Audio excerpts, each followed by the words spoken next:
And they told you what? That they had all these bodies that were stacked up against our common wall.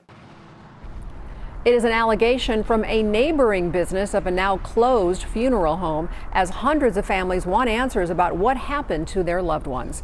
Good evening. Thanks for joining us at 6. I'm Denise Valdez. I'm Brian Loftus. Our 8 News Now investigators first telling you how a state board closes funeral home for what it called delays in cremations. So tonight, 8 News Now investigator David Charnes hearing from a neighbor about what he witnessed and also what he smelled. And David, a lot of people are asking how long this was going on. And Denise, part of the problem is we found that the law doesn't actually say how long is too long. The coroner's office moved 146 bodies out of what was McDermott's funeral home, but you wouldn't know the business ever existed now. All the signs are gone. But those working nearby say the smell the past couple months is something they'll never forget. Oh, and here it was really bad. Michael Trotta shows us where he says the smell was the worst. 3 to 6 months ago, that smell started. He runs the vinyldude.com, a job that comes with its own fragrances, but nothing like he says he started smelling this spring. How would you describe that smell?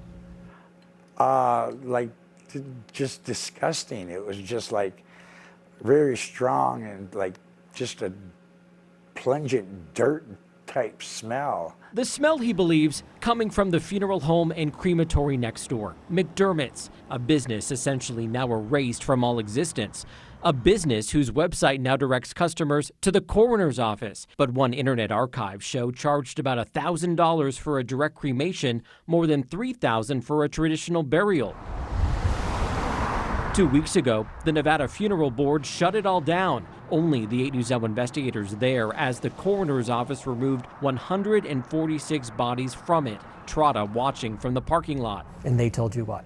That they had all these bodies that were stacked up against our common wall. Documents revealing an inspection last summer found 8 bodies awaiting burial or cremation were in McDermott's care for a, quote, extended period.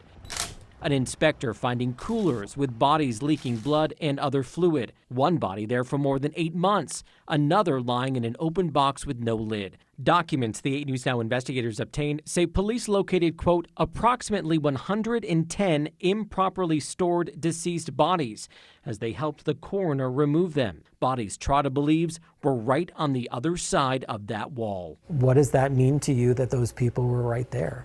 That's sad. That's just sad. Should neighbors smell the funeral home next door? My personal opinion is that no. Our professional standard is to care for that individual and also for the living. Kurt Sof is the co-owner of Jenkins Sof Funeral Homes and Cremation Center in Utah, a business he's worked at for 43 years. It's heartbreaking, and paying tribute is really the final opportunity we have to memorialize a life. Sof says his turnaround time is generally 7 to 14 days. There's no Nevada law requiring a person be buried or cremated within a specific time frame. The law just says they must occur, quote, within a reasonable time after death. But Sof points to this, another law requiring operators protect the dignity of those remains.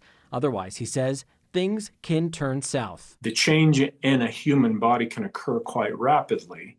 I had to come in here sometimes and just deal with it. You know, it is what it is. I got to feed my kids. Trotta says he plans to stay here, but he fears he may be targeted now for speaking up. No one tried to help me. No one came in here and said, well, yeah, okay, it shouldn't smell that bad. Representatives for McDermott's telling me tonight all remains in their care were stored in body bags and wrapped in sheets, and that at no point they were stacked inside against that wall. He blames social services for these delays, saying some of these cremations can take months, if not a year, to complete, most of that time waiting for reimbursement. I'm David Charnes, 8 News Now. Now keep in mind that the board that oversees funeral homes and cremation services is a board of 7. The manager from McDermott says 3 members are his direct competitors.